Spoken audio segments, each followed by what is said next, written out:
Anniversary ni Pedro at kanyang asawa kaya nagpasya silang mag-celebrate sa isang bar. Pagdating sa main entrance ay binati ng guard si Pedro. Sabi ng guard, "Welcome back, sir." Nagduda ang asawa at nagtanong, "Welcome back? Bakit parang kilala ka ng guard?" Sumagot si Pedro, "Ah, hindi honey. Baka ibang tao yung winelcome." Pumasok na yung mag-asawa sa bar. Pagkaupo sa table ay biglang lumapit ang waiter at nagtanong, "Yung dating order po ba, sir?"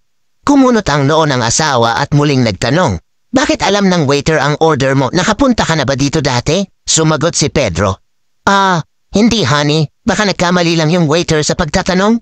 Maya-maya ay kumain na yung dalawa. Pagkatapos nila kumain ay may lumapit na isang lalaki at may kasamang 4 na babae. Sabi nung lalaki, "Pedro, may mga bago tayong model dito. Mga magaganda at bata pa yung iba. Gusto mo ba kumuha?" Biglang sumabog sa galit yung asawa dahil nalamang niloloko ito ni Pedro. Sinampal niya si Pedro at sabay nag-walkout palabas ng bar. Sinundan naman ito ni Pedro at sumakay silang dalawa sa taxi.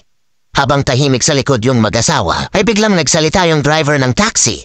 Sabi ng driver, "Pedro, dun pa rin ba sa dating motel? Bakit mukhang unggoy yung babaeng nakuha mo?"